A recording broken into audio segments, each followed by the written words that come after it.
Tom काका की कुटिया अकिल टॉम्स केबिन एक स्टोर। हैरियट बीचर अंग्रेजी लेखक H0B0 स्टो का जन्म कनेक्टिकट के लिचफील्ड नामक स्थान में 14 जन 1811 को हुआ। हॉटफोर्ड के कैथराइन स्कूल में शिक्षा मिली, बाद में वही पाने लगी। ये स्कूल आपकी बहन कैथराइन ही चलाती थी। 1830 में बीचर परिवार सिनेमिनिटी आ गया और 1836 में हैरियट बीचर ने लेन थियोलॉजिकल सेमिनरी के प्रोफेसर कॉल्विन एलिस स्टो से विवाह कर लिया। श्रीमती स्टो बनकर 1843 में आपने अपनी रचनाएं प्रकाशित करवानी प्रारंभ की। उस समय अमेरिका में दास प्रथा के विरुद्ध आंदोलन चल रहा था। श्रीमती स्टो ने भी दासता के विरुद्ध काफी कुछ लिखा। गृहयुद्ध के बाद भी आपका लेखन चलता रहा। नावन के अंतिम भाग में आप पब्लिक के बीच पढ़ पका सुनाने लगी।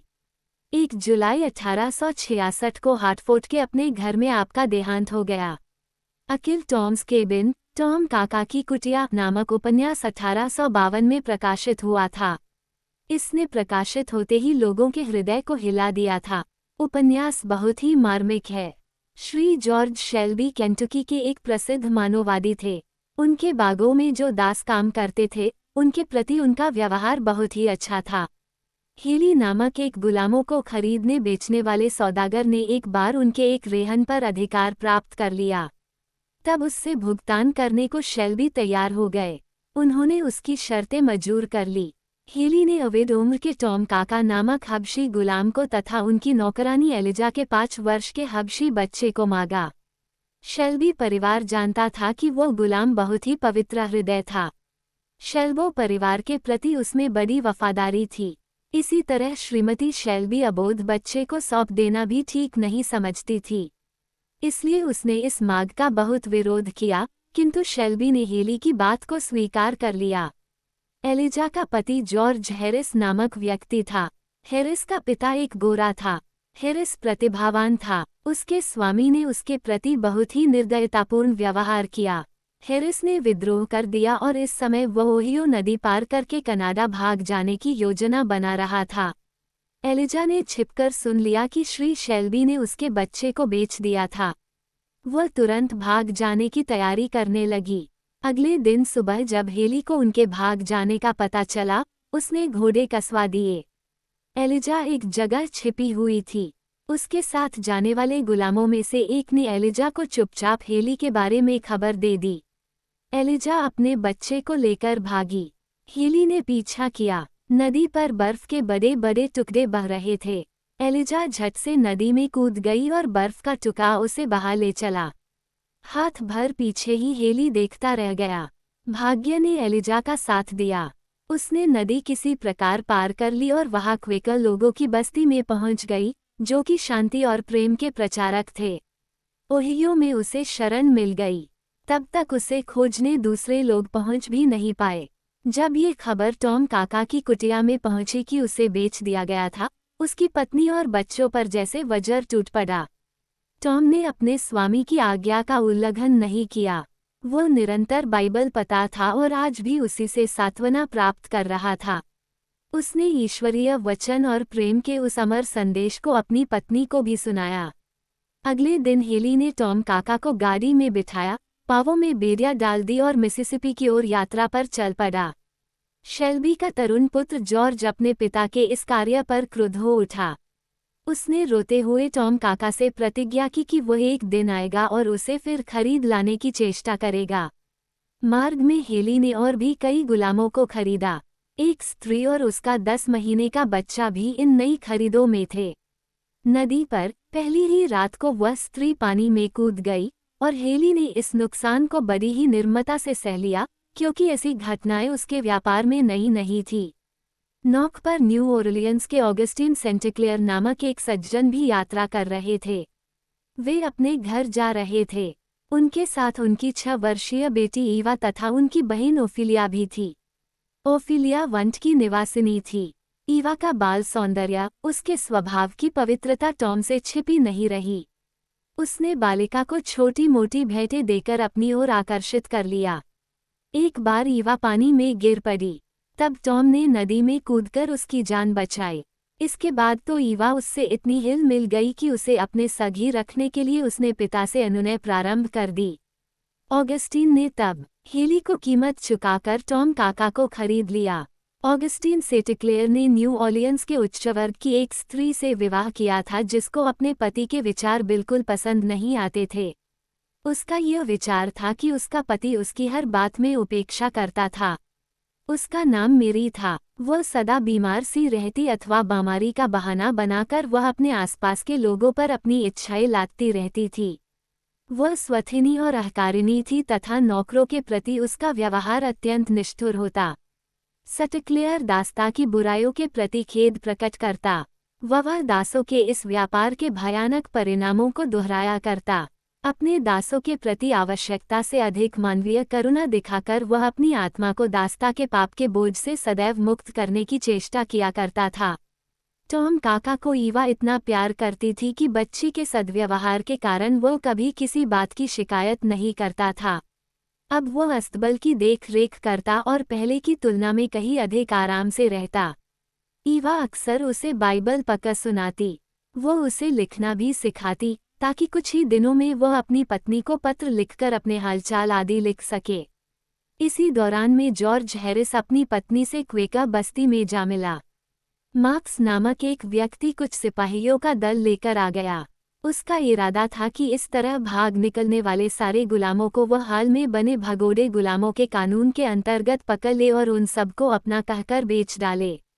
2 स्वस्थ क्वेकरों के साथ एलिजा और जॉर्ज तथा अन्य कई हबशी कनाडा की ओर चल दिए। जब मार्क्स और उसके साथियों ने इन लोगों को घेर लिया तो ये लोग कुछ चट्टानों के पीछे जा छिपे और जब गोलियां चलने लगी तब जॉर्ज ने अपना पीछा करने वालों में से एक व्यक्ति को गोली मारकर घायल कर दिया। मार्क्स इस वार से घबराकर अपने दल के साथ पीछे हट गया और तब गुलामों का ये जत्था सुरक्षित कनाडा पहुंच गया। कई वर्ष बीत गए। सेंटिक्लेयर की बहन कुमारी ओफिलिया ने न्यू ऑर्लियंस में जो कुछ देखा उससे उसके मन में दास प्रथा के विरुद्ध घोर विक्षोभ जागृत हो गया था। किंतु फिर भी हबशियों के साथ उनको मनुष्य समझकर मनुष्यता का बर्ताव करना उसको बहुत कठिन लगता था। एक दिन सेंटिक्लेयर एक टॉप्सी नामक अनाथिनी को ले आया जिसे आज तक घोर दुर्व्यवहार और घोर पीड़ाई दी गई थी। उसने उसे ओफिलिया की देख रेख में छोड़ा। टॉप्सी के उद्यम और खेलों ने घर भर में एक उत्साह भर दिया। जब उसे सजा मिलती तो वह बार बार अपने को बुरा कहती और मिस ओफिलिया को बुलाती कि वो उसे पीटे, उसे दंड दे। किंतु जब ईवा ने उसे सच्चे प्रेम और करुणा से सहेजा, टॉप्सी का एक हृदय भीग उठा और तब उसने बताया कि उसे आज तक किसी ने भी प्यार नहीं किया था।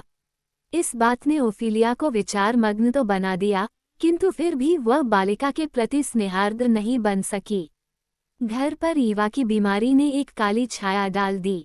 जब उसकी शक्ति का क्षय होने लगा, उसके पिता का मन शकित हो गया, किंतु नए नए डॉक्टर भी कुछ फायदा नहीं पहुंचा सके। प्रति वर्ष की भांति अब की बार भी वे गर्मियों के दिन काटने झील के किनारे आ गए। गांव का वातावरण खुला हुआ था। ईवा के मन में करुणा पहले से भी अधिक बढ़ गई। वह गुलामों के बारे में और अधिक बातें करती रहती। वह पिता से कहती कि टॉम काका को दास्ता से मुक्त कर दिया जाए। एक दिन उसने ओफिलिया से कहा, मेरे सिर के कुछ घुघराले केश काट दो ताकि मैं इन्हें अपने मित्रों को दे सकूं। इसके बाद उसने टॉम काका से कहा, मुझे फरिश्तों की आवाजें सुनाई देती है काका।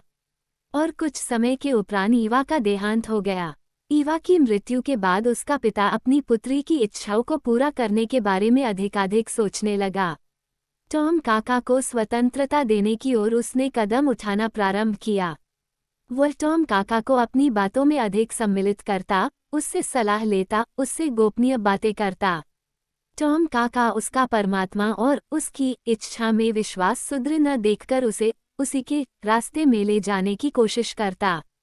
क्लेयर इस पर विश्वास तो करना चाहता, किंतु इतने दिनों से चले आए भेदभावों की दीर्घ दीवार को लांघना उसे कठिन लगता। मानवता के बीच खाया खुदी थी। मनुष्य को मनुष्य का विश्वास नहीं रहा था। एक दिन शराब के नशे में धुत होकर 2 व्यक्ति लड़ रहे थे। उनके बीच जाकर उन्हें अलग अलग करते समय क्लेयर छुरे की चोटों से बुरी तरह घायल हो गया। मेरी ने अपने दासों को लेकर अपने परिवार की जमींदारी में चला जाना निश्चित किया।